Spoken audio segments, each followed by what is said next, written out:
तो एक बार फिर से स्वागत है आप सभी का फिजिक्स के डिस्कशन में। और आज हमारे साथ है अभिषेक। और जैसा कि हमने कल के डिस्कशन में बात की थी कॉस्मोलॉजी की और प्लेनेट कैसे रिवॉल्व करते हैं, ये वाला पॉइंट हम डिस्कस नहीं कर पाए थे। तो आज हम अभिषेक के साथ यही जानेंगे कि प्लेनेट्स जो हैं वो सन के अराउंड कैसे रिवॉल्व करते हैं और कौन कौन से थ्योरीज दी गई हैं इसके पीछे, कौन कौन से फंडामेंटल लॉज काम करते हैं। तो अभिषेक, जहाँ तक मुझे याद है हम 12th क्लास में पढ़ा करते थे केपलर्स के नियम, वही सबसे पहले आई थिंक दिए गए थे प्लैनेट्स के मोशन के लिए। तो बताइए इनके बारे में आप। तो मुझे जहाँ तक याद है स्कूल में जो हमने पढ़ा था बिल्कुल उसके हिसाब से केपलर ने ही सबसे पहले साइंटिफिक और मोर एक्यूरेट वे में ये लॉज दिए थे। पर उनसे पहले भी कोपरनिकस बिल्कुल नाम सुना लग रहा है। तो कोपरनिकस ने ये तो बताया था कि अर्थ रिवॉल्व करती है सन के अराउंड, पर उनके जो लॉज थे वो थोड़े एक्यूरेट नहीं थे। तो उन्होंने ये बताया कि जो अर्थ है जो जिस पाथ पे वो रिवॉल्व करती है वो सर्कुलर है। हाँ। और सन उसके सेंटर में है। बिल्कुल। तो ये कोपरनिकस ने बताया, पर ये हम जानते हैं कि एक्यूरेट नहीं है। तो थोड़ा मतलब काफ़ी ज़्यादा एक्यूरेट वे जो केपलर ने बताया। हाँ, और उन्होंने 3 रूल दिए, 3 नियम दिए, जिसमें से पहला ये था कि जो अर्थ है वो रिवॉल्व करती है सन के around, but not in a circular orbit, it's an elliptical orbit. Okay, तो पहला जो नियम है वो सर्कुलर मोशन का नियम है, बात ये है। हाँ। और जो प्लेनेट का मोशन होगा सन के अराउंड वो सर्कुलर नहीं होकर इलिप्स में होगा।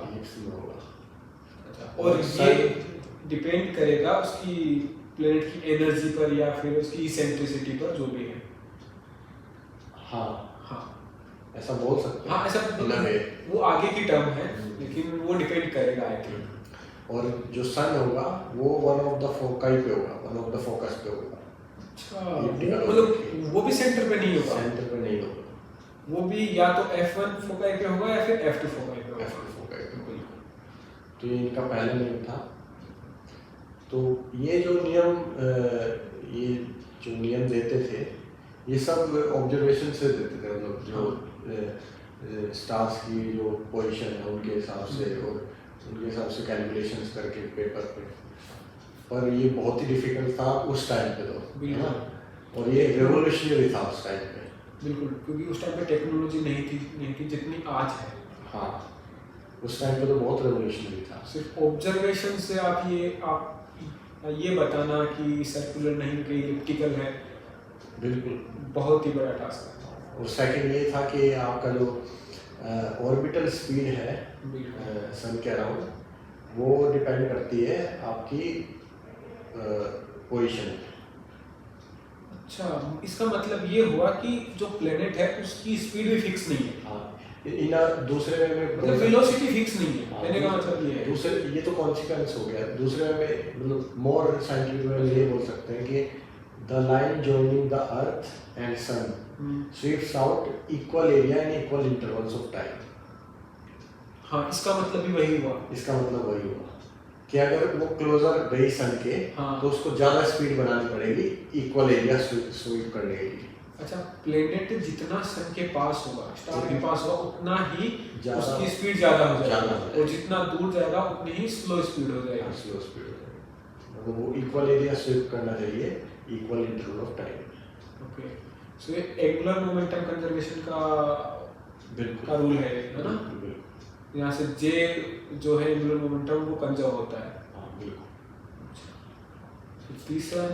तीसरा नियम है आपका कि जो सेमी मेजर एक्सिस होता है इसका इलिप्टिकल ऑर्बिट का, जिसके अराउंड अर्थ मूव करती है सन के अराउंड, तो उसका जो स्क्वायर है वो डायरेक्टली प्रोपोर्शनल है टाइम के क्यूब के। अच्छा, तो टाइम का क्यूब, टाइम मतलब एक पूरा चक्कर लगाने में लगा टाइम, वही ना। हाँ, टाइम पीरियड। अच्छा, उसके क्यूब के प्रोपोर्शनल होगा जो जो जो बड़े वाली एक्सिस है सेमी मेजर एक्सिस उसका स्क्वायर, उसका स्क्वायर, मतलब T cube is proportional to A square. हाँ बिल्कुल। तो ये 3 नियम थे और- केप्लर्स ने दिए थे। हाँ, और ये इतने इम्पोर्टेंट नियम थे कि जो इनका यूज न्यूटन ने किया बिल्कुल। अपना यूनिवर्सल लॉ ऑफ ग्रेविटेशन देने के लिए। बिल्कुल इन्हीं के हिसाब से वो। हाँ, और जब उसने कैलकुलेशन की इनके हिसाब से, तो आप साफ साफ देख सकते हैं इनमें बिल्कुल फॉर्मूला बिल्कुल। दिया। अगर हम उसको प्रोपोर्शनल का वो साइन हटाए तो वहाँ से Gm1n2 और k की टर्म आती है, तो वो हम वहाँ से मेजर कर सकते हैं। हाँ, यही सवाल था कि न्यूटन ने Gm1n2 को आर स्क्वायर दिया कहाँ से, मतलब कैसे उसके दिमाग में आया कि यही होगा। तो उन्होंने इसी नियम से ये देख के और इसी नियम से आइडिया यहाँ से आ सकता है। हाँ बिल्कुल। ऑब्वियसली ग्रेविटेशन का जो आइडिया था वो तो नया ही था। ऑब्वियसली वो तो नया ही था। हाँ। वो तो सेब के पेड़ के नीचे से हाँ, आया। वो तो नया ही था। वो तो बिल्कुल वो भी वो अपने बहुत ज़्यादा रिवोल्यूशनरी था कि एक जो एप्पल धरती पे गिर रहा है, हाँ। वो जो फोर्स है वो बिल्कुल वैसा ही फोर्स है जो स्टार्स के बीच या प्लैनेट और स्टार के बीच लग रहा है। हाँ। वो कंपैरिजन करना वो आसान बात नहीं, वो आसान बात नहीं समझ। बिल्कुल। तो उसने कंपैरिजन किया और बताया कि ये यूनिवर्सल फोर्स है, बिल्कुल हर किसी के बीच में लगता है। हाँ, दो प्लैनेट्स या फिर दो ऑब्जेक्ट की बात कर ले अगर हम, तो उनके बीच में जो फोर्स लगेगा वो ब्रह्मांड में हमेशा सेम होगा, कभी दिक्कत नहीं है उसमें। बिल्कुल।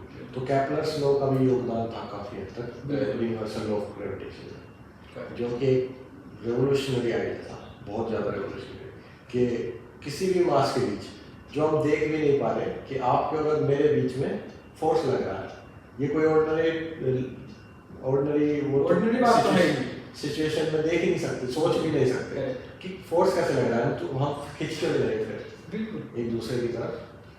पर उन्होंने सोचा और उन्होंने सबके लिए अप्लाई किया यूनिवर्सल लॉ ऑफ ग्रेविटेशन। ये रेवोल्यूशनरी आइडिया था उनका, जिसमें केप्लर्स लॉ का बहुत बड़ा योगदान था। केप्लर्स लॉ को डिक्लाइन नहीं किया जा सकता इसमें। तो केप्लर्स लॉ का अपना बहुत ज़्यादा महत्व है। केप्लर्स लॉ बहुत पहले आ गया था, आई थिंक 60s के टाइम पे। हाँ, न्यूटन से पहले की है। हाँ, 80s या 60s कुछ ऐसे के टाइम की बात है। न्यूटन ने अपना किया था 1600 में, मतलब 17th सेंचुरी। अच्छा। तो केप्लर के लॉ आए थे शायद 16th सेंचुरी में। एग्जैक्ट तो हमें पता नहीं है, लेकिन ये बहुत पहले के हैं। हाँ, न्यूटन से भी पहले के उन्होंने ग्रहों की गति के नियम दे दिए थे। हाँ। तो आज जो हमने डिस्कशन किया वो ग्रहों की गति के बारे में था, और जैसा कि अभिषेक ने बताया कि केप्लर ने 3 नियम दिए थे ग्रहों की गति के लिए, जिनमें पहला ये था कि कोई भी प्लेनेट सन के अराउंड सर्कुलर शेप में मोशन नहीं करेगा, वो होगा इलिप्टिकल। सो ये जो नियम कहलाता है वो था ऑर्बिटल मोशन का नियम। सेकंड जो नियम था वो था एरिया का, कि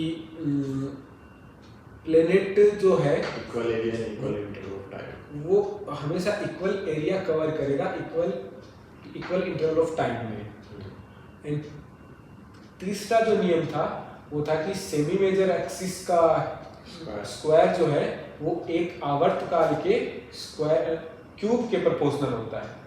तो ये 3 नियम थे ग्रहों की गति के। और आज के लिए बस इतना ही, फिर मिलते हैं अगले डिस्कशन में। चलिए, बाय बाय।